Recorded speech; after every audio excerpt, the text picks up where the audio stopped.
love you. Take your love. I still love you. I still love you. But I hate your ideology. I hate Sharia law. I hate Sharia law. Can you stop now? I want to continue with these gentlemen. Thank you. Thank you. Thank you for your concerns. Thank you for your views.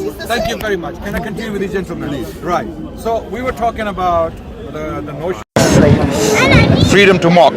This is what we were talking about. And you said it is okay to mock, but it is not okay to spread hate. Yeah. Okay? But I gave you an example that mockery often, actually mostly, leads to dehumanization and demonization, like it did with the Jewish people. I gave you an example that Hitler and other anti-Semites used imagery to mock the Jewish people. Let me finish. They mocked the Jewish people by using imagery of the Jewish people, making the Jewish people look very evil, right? By exaggerating the size of the nose and the claw on the world, that the Jewish people are taking over the world by their money, by their influence, by their newspapers, by their political whatever, right? So Jewish people got demonized and as a result dehumanized, and lo and behold, the Holocaust. Yes. One example. There were many Holocausts before. The Jewish people do injustice to themselves that they only talk about the Holocaust. They need to talk about the Jewish expulsion from England in the 13th century. The Jewish expulsion from Spain. 2,300 years. Yeah. The Jewish people were brutalized. Full of blood. And who saved the Jewish people? Who stood for the Jewish people? Who took the Jewish people into their arms? The Muslim civilization. The Muslim civilization. For 1,000 years. Brother, I'm not talking to you. Can you please stop? Medina was Jewish land. I can't ignore him because he shouts. People were Jewish in Medina. Listen, we moved away from you so that we can have this conversation. That was a yeshrab at that time. Thank you. That was a yeshrab at that time. So do you know the history? The Jews was living there. Listen. Jews was living. Thank you. Muhammad. Thank you. When Jews, they opened their hand. Can we continue with this is what these Christian hate preachers do. They don't want us to have decent discussions. He started killing Jews. This group of extremists in the park, they are the ones who don't want decent discussions. They don't want intelligent discussions. They're not listening to you. We're not listening to you. You're wasting your breath. Can I talk to these gentlemen? I don't care. I don't care about you. Can I talk to these? At least they are listening. They are listening your lie. Okay. They are listening your lie. We know. That Medina was the city. Let the world see the Christian, the face of Christian missionary work in the park. Let the world see.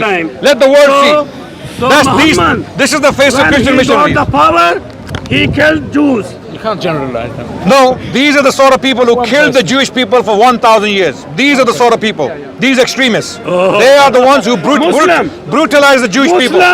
They moved from 1,000 years. Turkey. Muslim, they moved from Turkey and attacked Jerusalem. Am I right or wrong? So move if you don't. Am I right or wrong? Okay. Be right. Okay. Can we move the cameras on the other side? We know our history. Okay. So I'm gonna get the. We're here not to argue. We're here to. Okay. We're gonna ask officer, please, 1 second. Peace. I'm gonna get the police on you. Wait. Peace from Jesus. Officer, can I have some help? We are being extremely and the physical, and we asked. I'm having a conversation with a Jewish gentleman there, and this Joshua, this guy, he is really actually getting into our faces, and he's trying to cause some sort of violence, and we're not going to do that. We don't want that. So can you advise him to be gentle and walk away, because we're not having it. We don't want to talk to him, and he's getting into our faces. We don't want to talk to him. Push him. Yeah, and you can ask the people if you want. Yeah. So I mean, I'm letting you know. I'm letting you know so that you know. Letting us know, right? Yeah. Can I say something without you taking offense to that, right? Yeah. If he's coming in your space, can you we are walking away, and he's continuously following us. keep walking away, sir? So you want us to go around the park? Just go around the park, sir. I can't stop him from coming. Okay, no problem. Who came from Turkey? So Who came from Turkey to kill Jews? Who came from Turkey? let's go and sit on those chairs. My dear, And I'll pay for the chairs. Come. to attack. No, minimum truth. anymore. Sorry? They said who killed 6 million Jews in recent history? Yeah. Mansur. No. They don't. Actually, you can't talk to extremists. Every single You week can't the talk same to thing. extremists. It's The simple fact unfortunately. is that we have a very sad history with both, with Christians and Muslims. That's Let's the talk truth. about it. Let's That's talk it. about. I want to talk about. I don't understand I this. can defend the Muslim history to the best of my ability. The Christians I cannot speak about. So let's have a seat, and we can talk here. Okay. And good. Let's try. Okay. Grab another chair if you don't mind. Yeah, I'll pay for the chairs. Don't worry about that. I'll pay for the chairs. Yeah, I'll pay for the chairs. No problem. I'll come to you. Don't worry. I'm not going to run away. Yeah. Okay. So let's sit down. No, he's not back. No, he's not back. He's not coming. Let's sit It's down. easy to stand. I like watching you relax. Oh, come on, man. I don't look good sitting down alone. No. I have courtesy. It looks like I- you Save £2.50. Okay, so let's continue with our discussion. So the point I was making was earlier that the Jewish people have a very unique history. The Jewish people, out of all people, they should be the first people to defend the Muslims against Islamophobia 100% agree. and dehumanization and mockery of their religion and their sacred personalities. Because Jewish people suffered the most, historically speaking, as a minority in the Christian lands and in the Muslim lands, right? In the Muslim lands, the Jewish people were given refuge, as I claimed earlier.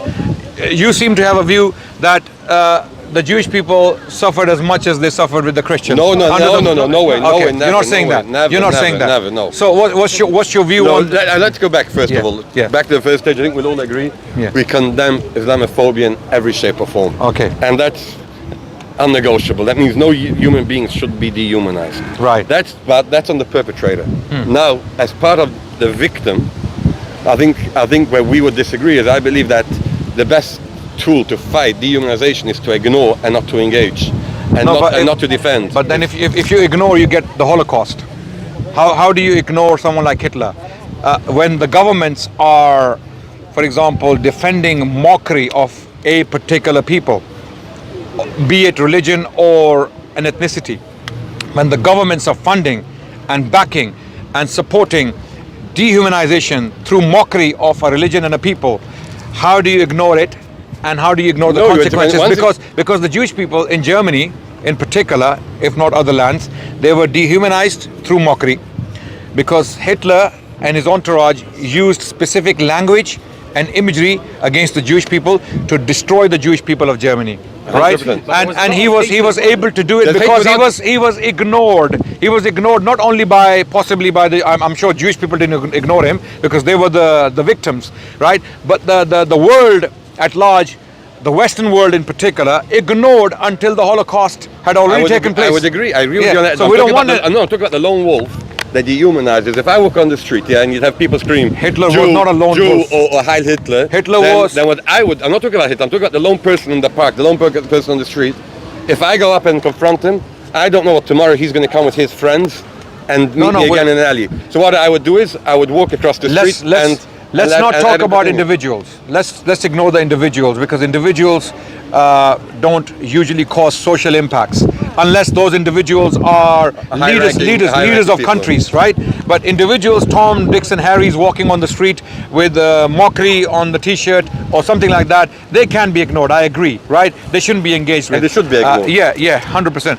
But when mockery becomes a state policy institutionalized, then you have to fight. And newspapers like Charlie Hebdo are mocking the Prophet of Islam or the Muslim people or the Jewish people by painting their noses big and the claw on the planet Earth and things like that. This mockery against the Jewish people, against the Christian people, against the Muslim people, this is uncivilized, it is evil, it is barbaric to say the least. This is not civilization. And dangerous. So you, the Jewish people, out of all people in the world, you should be the first people to stand up for the Muslims globally and say enough is enough. We are an example of suffering and people who agree with that. But we don't. Unfortunately, we don't see that coming. That worry the most about it here in Britain, especially, is the Board of Deputies for the Jewish. The Board of Deputies is the one that keeps on banging on the table about the Rohingya Muslims. with these Muslims there, right? Okay, Uyghur issue is a political politically convenient card to play today, because America has an agenda against China. So America, as a government, as a state, is the last state to speak against the Uyghur oppression, because Americans are the ones who killed 3 million people in Iraq, right? Americans sympathizing with the Uyghurs is like the wolf sympathizing with the herd of sheep, right? It's like wolf going to the sheep and saying, "I am here to protect you. I'm going to protect." Come on, right? We're not foolish anymore. Why are the Muslims so quiet about it? About Uyghurs, Muslims are not quiet. You're not looking at Muslim. Nothing of the noise. I don't want to get into politics, but you hear none of the noise compared to the Israeli-Palestinian conflict. No. It's equally. Muslims are speaking of. To Muslims, Palestine-Israel conflict has a different sort of dimension. Absolutely. Why? Because Al-Quds is sacred space for Muslims as well as for the Jewish people. Humanitarian element of it. Yeah. So if you look at the numbers of people that are killed, for example, the numbers in China are far greater. The suffering that they're enduring is far greater. And Right. There's much less noise about it. I'm asking. As a lay, No. You have a misconception. The Uyghur issue is highlighted because it's a new issue, and we don't know how long it's going to go on for. So It shouldn't go on for another day. Sorry? It shouldn't go on for another day. Absolutely, 100%. If it was in our hands, it would have been stopped by now, right? But because it's a new, recent issue, and not many people are actually aware of the impact the Chinese government is having on Uyghur psychology, Uyghur existence for that matter, we're not yet aware of the full extent. But with Palestine-Israel conflict, it's been an ongoing conflict for the last 70 years, and for that reason, the impact is well known. The impact is well known. Okay. Gaza is a concentration camp, right? The Palestinian people don't have the right to move around. Okay, I said we're not going to go into politics, but I'm really sorry. I don't take your answers. I understand why you want to talk about politics when it comes to Israel. I understand completely, I've right? had my fair share of political conversations. But as human beings, as simple human beings, I spoke purely the humanitarian cause, right? Yeah. If you look on the humanitarian cause, the cause in China, by the evidence that is available as of now, right? And there's quite good evidence. It looks like many more people are suffering there and enduring much greater suffering than the people of Palestine. But that's a political question. You said you don't want to indulge in politics. No, so I'm asking, why is there so much noise about Israel-Palestine, which tells me that the Muslims are really concerned about humanitarian causes. Okay, and when there's nothing about their own brethren in China. Let me quickly address that point. The reason why going on for a couple of years already, the situation. Good enough. If I would hear that a Jewish people are suffering anywhere in the world, I wouldn't wait for years to see the psychological. First of all, look at Muslim history. Whenever the Jewish people suffered in the world, and they sought refuge with the Muslims gave them refuge wholeheartedly with open arms. Okay, there was no perfection. Except when they were the perpetrators. When were they perpetrators? When were they perpetrators? I know that. It's easy to put it when they weren't. Under Ottoman Empire, they weren't. Under Spain, they weren't. And that's pretty much 1,000 years. Yes, pretty much. 1,000 years. In these two countries, yes. So you're just making my point. You just made my point. For 1,000 years, Muslims protected the Jewish people and in Spain. We are grateful for those. And I am grateful that you're grateful. But now we need your support. Our Jewish brethren, our Semitic brothers, we need your support. Not that we're not going to do what we want. We have to do politically and intellectually, intelligently for our well-being, our existence. But if the Jewish people were to support us, it would be very easy for us, because Jewish people are very powerful, no doubt. Okay, Jewish people have a lot of influence. I'm like David. I'm like David against Goliath. I'm one of yeah, but David was very powerful. He had God's power. That's why I'm David. Yeah, he had God's power with him. I made it rain today. Okay. Right? Listen, but there has to be a two-way street anyway. Yeah. No, it is. It is. Look, our two-way street is our 1,000 years history. Our behavior with the Jewish people, look at it. The Jewish people were facing extinction in the Western world. Okay, when I say the Western world, I'm talking about the majority, predominantly Western Europe, right? The Jewish people were brutalized, exiled, killed, and converted forcefully. Yes. When the Muslims came to Spain, the Jewish people there were being forced to convert to Christianity, right? And Muslim people came in, and lo and behold, 5 centuries of Jewish golden age, right? your scholars like Musa bin Maymun, Maimonides Rambam, Maimonides. born in Cordoba, Yeah. Judah Halevi, right? Samuel Hanagid, okay, But it- Hasda ibn Shaprut, And at yes, the same Prime period- Minister of the Muslim government of Spain, Prime Minister, Jewish Prime Minister, Yeah, yeah. right? And then Ottoman lands, Salonika, Istanbul.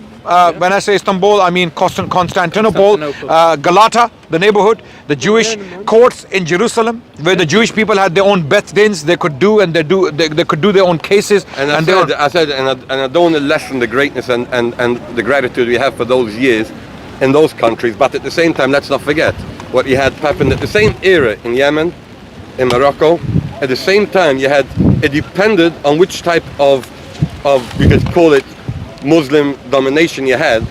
When was this? What period are you At the talking same about? period of Moshe ben Maimon, the Heilige Rambam, the Holy Rambam. Oh, you're talking about the Almohads. I have The spoken. Absolutely, I agree. I've spoken with Joseph about this. That Al-Mawahidun. You see, there were periods of persecution, no doubt, but those periods were temporary.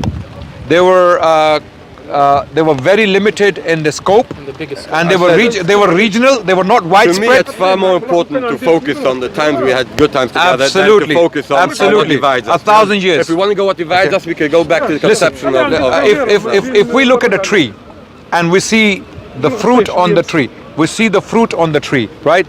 The tree is full of beautiful fruit, colorful, ripe fruit for us to pluck and eat. Okay, and there is rotten fruit on the tree. Maybe one or two branches or one or two pieces, right? Are we going to focus on the rotten fruit? That's why I said it's far easier and far. Thank you. And we gain So far more to focus. talking about when I would look at a tree and I see fruit on the tree, I would say beautiful tree with beautiful fruit. I'm not going to focus or magnify the rotten fruit. I So agree. that's why Islam's history with the Jewish people is like that tree with beautiful fruit. Because we, even the language, the Hebrew language Shalom alaikum, revived. shalom alaikum, No. I mean, I'm not talking about the similarity. I'm talking about the revival of the Jewish Hebrew language, the Yiddish dialect and all that. I mean, I don't know how, the origins of the Yiddish dialect. No, Yiddish is, no, put it this way. Wherever we lived throughout history, no difference if it was in Arab countries or it was in Spain, Right. the Jewish people always used the language within the country we lived in and Jewidized it, as they call it. They spoke it in an interesting dialect. So now that it's raining, sorry, what's your good name? And we're all getting wet. So your good name, I didn't ask you. Aaron. Aaron, and your good name? Yoel. He's after the Prophet Joel. Yovel. Okay. like Prophet Joel. Yuvel. O-E-L. Okay. Y And I'm like the brother of Moses. Okay. And my name is like the brother of Moses, Aaron. I was born on the day of his. So when he gentlemen, passed away. you as practicing Jewish people and I myself as a Muslim, we agree that mockery leads to dehumanization 100%. and demonization. That causes people to be killed on a massive scale, like it happened to the Jewish people. We don't want that repeated with the Muslims. I agree. Okay? And we would never allow that to happen to Jewish people again. That's As right. Muslims, we stand as the defenders, as the protectors whenever we are needed. Not that the Jewish people need us anymore. Not that the Jewish people are very powerful. We are family. We are family. Yes, we are family. Ismail and Isaac were brothers. Absolutely. But we need to really demonstrate that in Israel and Palestine conflict. I'm going as to well. leave that out there, Ari, but where we do focus together is when it comes to shechita, is to halal meat. I think we work together. Yeah, I eat kosher. I eat No, but kosher. I think even where we because You've got good taste buds. yeah, absolutely. I do because kosher is halal. Yeah. For me, kosher No, is, but we our work prophet together. told us, because the Jewish people, they read the name of God on their food, you eat it, right? He was not an anti-Semite because he was Semite himself, right? What happened between him and the some of the Jewish tribes was because the history is very clear on that. we have two. Let's put it this way: we have two different experiences. Yeah. That means you have the Muslim perspective and we have the Jewish perspective, but we're not going to go into what divides us. Let's not focus there. Yes, absolutely. There's two different perspectives for the people. I would recommend some books for you from Jewish historians who have written on these topics. One is Jacob Lasner. He's from the US. He has written about the Jewish experience under Islam. Then there is Bernard Lewis. You must know him. He was an expert in Islamic history. He died recently. Although not very sympathetic to the Muslim civilization, but he did praise the Muslim civilization for the Jewish. What do you mean? The Muslim civilization gave the world a lot, from algebra to much more. in the good days in Spain. In the good days in Spain. You see, when people Sunlight talk about and shadow, yeah? sorry, Sunlight and shadow, the Jews experience, yeah. and the other book is Christians, Jews under Islam or something like I that. think we're going to get under the Okay, trees. yeah, let's go. So, But that's what we. Someone needs to call. guys, you need to bring your cameras and the mics are with me. Wow.